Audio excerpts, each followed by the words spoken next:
Hey folks, it's Fernando doing another video here for the More Survivalist, and this is going to be a video about why Android is better than iPhone. You may not agree with that, but that's basically the way I see it. And this is a video that was requested by someone in YouTube, and as always, whenever you guys ask me to do a video, I do my best to do so.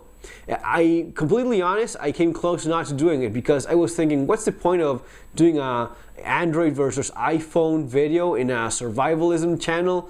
But then I realized that it is one of those key elements of everyday carry.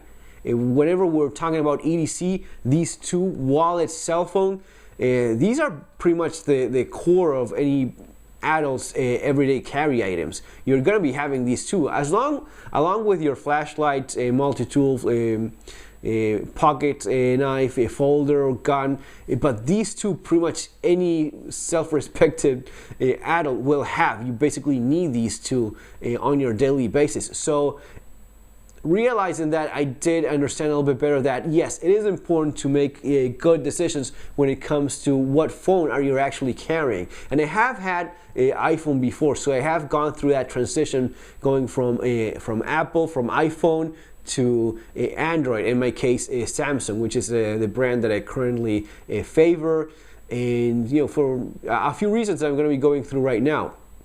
Guys, there's tons of phone channels, very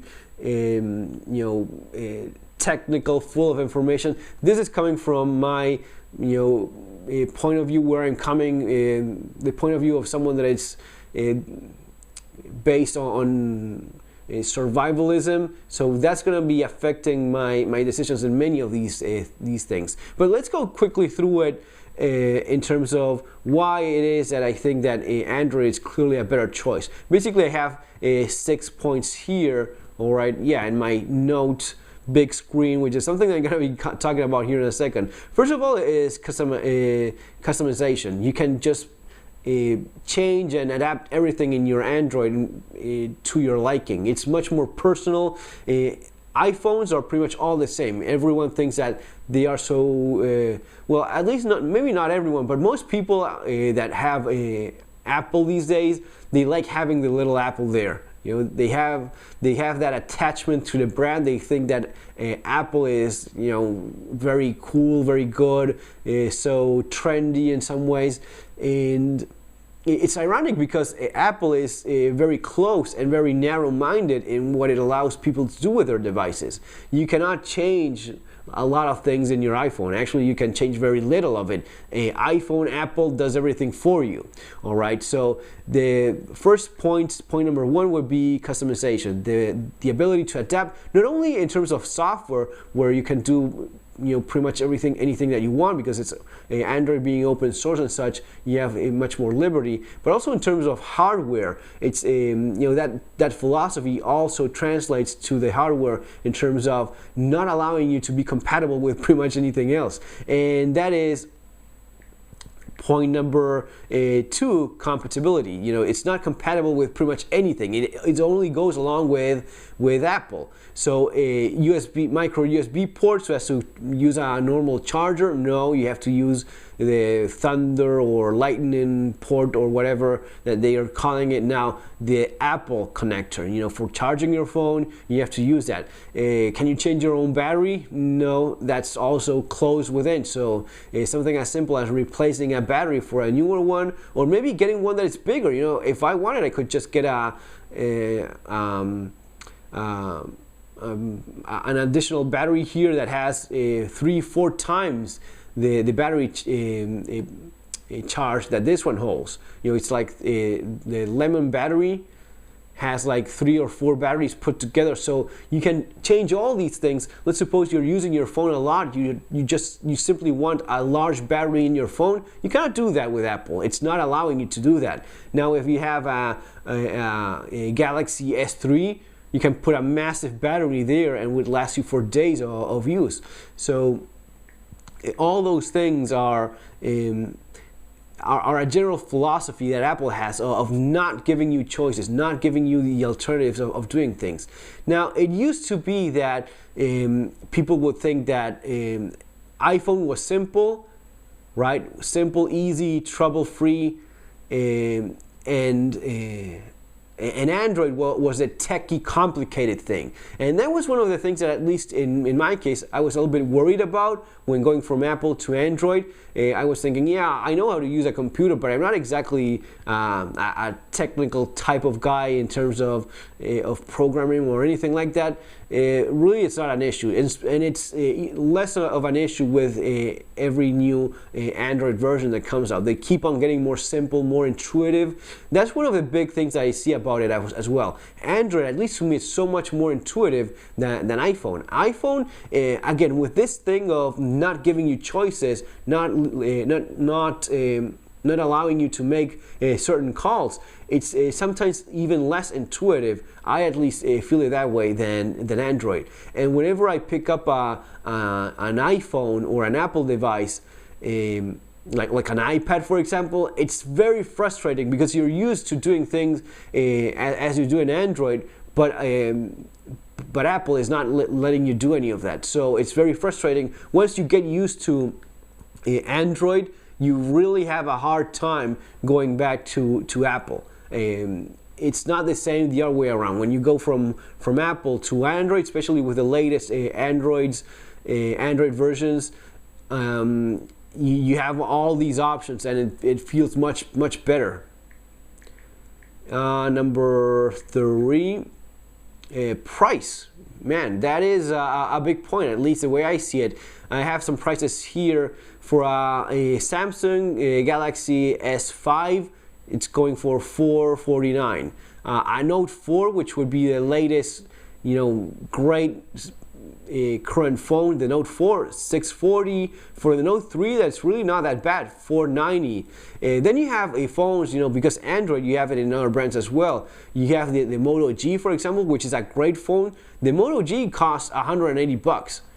$180. For under $200, you have actually an excellent smartphone that, in many ways, it has better specs than your Apple, your iPhone. So, and then on the other hand, you have your iPhone 6 going for $700.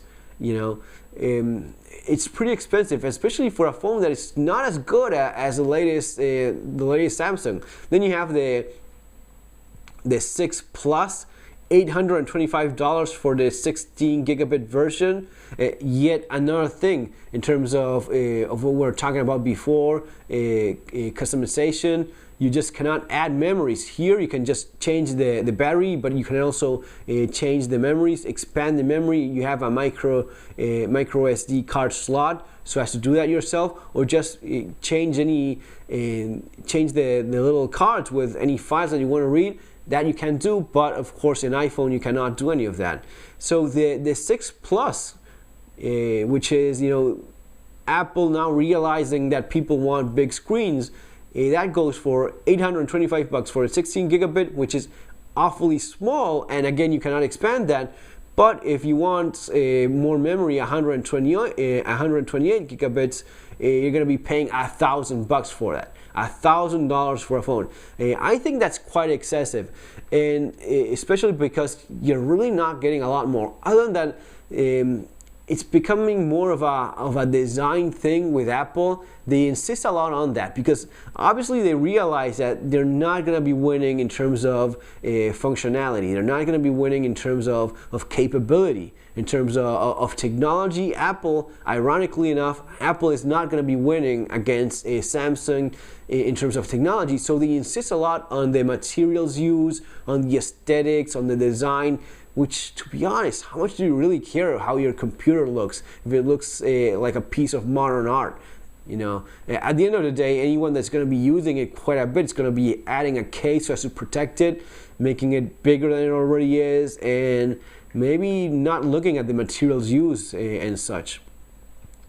And also pretty important is a practical aspect of the price. Your phone can break, can fail at any time, and honestly it can be stolen as well, which happens quite a bit. And as times get a little bit more complicated and people get a little bit more desperate, it's understandable that phones are stolen more often. I was actually reading not that long ago someone in Argentina that got his phone stolen like it's like 7-10 times in a year, because it happens a lot in places like Buenos Aires. You're talking with your phone on the street, someone sees a little Apple and realizes that phone costs a nice amount of money. They just snatch it from you and run. With more affordable phones, you're also at risk of having your phone stolen, but it's not as appealing for criminals as a phone that costs $1,000. So yeah, maybe if you don't have a lot of money to throw around, maybe with a Moto G, which costs under $200, you're more than capable of doing anything that you could possibly expect from a smartphone, and you're spending a fifth of what you would be spending with a latest iPhone. And this brings us to the next point, which is variety. With iPhone, you just have iPhone. With Android, you have pretty much all other manufacturers. You have a ton of possibilities. Even within Samsung, you have different options. You have the Galaxy S series, and you have the Notes. So you have the bigger screener, the bigger screens, the smaller ones. But then you have other ones even bigger. I think there's one called Mega, which is a massive screen. You have the mini ones. You have with Motorola, you have good options there as well. Sony. I mean, you have a ton of choices depending on what is it that you want. So that is definitely another advantage. You can look at other manufacturers. If you are more of someone that wants a classy look, quality, high-end type of phone, maybe some of the HTCs have that better look in general. So you have all these possibilities that with an iPhone, you're just limited to your standard generic iPhone. Number 5, no iTunes. iTunes was maybe the most frustrating thing I've ever suffered in terms of computers. I mean, I just couldn't believe that they made something that should be so simple, so complicated. With iTunes, you have to connect, you have to sync, all this syncing and I don't know what nonsense. What's the point in all that? I mean, it's been years now that since you could just plug in a USB drive to a computer and move around files. But again, iPhone not wanting to let you do that makes it harder. And you do have certain software that allows you to move and transfer files, but it's not simple. It's not easy as supposedly that's the greatest claim to fame that iPhone has. Note or any other Samsung device, you just use a micro USB port, you connect it to your USB on your desktop computer or any laptop that you have, and you just move files around. With Windows, you just drag it and drop it inside the phone as you would just do with any flash drive. It's that simple. You just drag it and drop it. Sometimes it asks you if you want to convert the file so as to make it work better.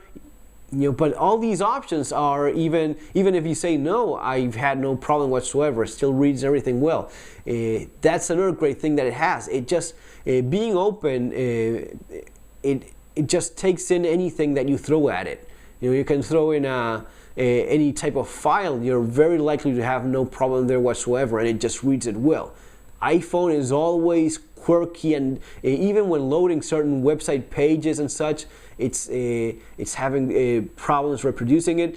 Sometimes it happened with my wife's phone. She would go to certain websites and it wouldn't reproduce the video. With mine, it didn't happen at all. So that was another nice thing. Finally, better hardware. Again, iPhone is insisting so much on the aesthetics, the materials, the philosophy behind a freaking phone, because they cannot win in terms of actual hardware. Better processors, faster, better screens. You have the S5, which is waterproof. All these waterproof and dust-proof phones do provide a realistic advantage compared to the iPhone. So it's it's hard to make a case for a iPhone, and I think it's getting harder each passing year. There's not a lot that iPhone really has going for it. It's more complicated. It used to be more simple, at least that was what it used to say. But it's been years now that Android is clearly more intuitive, better. in all aspects. So why get an iPhone in the first place? I don't know. I guess that people still go for this idea that Apple works and Apple is simple, so that's why they get the iPhones. Just say no. Just don't go for it and go for an Android device. I really like Samsung's the Note series, especially with a big screen. And as you see, I'm just reading out of my screen that I've written, taking notes with the pen, the S Pen, which works beautifully well.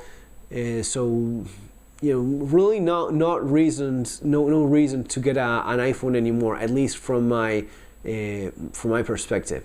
Folks, that's going to be all for now. Just think about it. I'm going to be leaving a couple links there below in case you're interested and want to check those devices out. Have a great day. Take care. See you in our next video.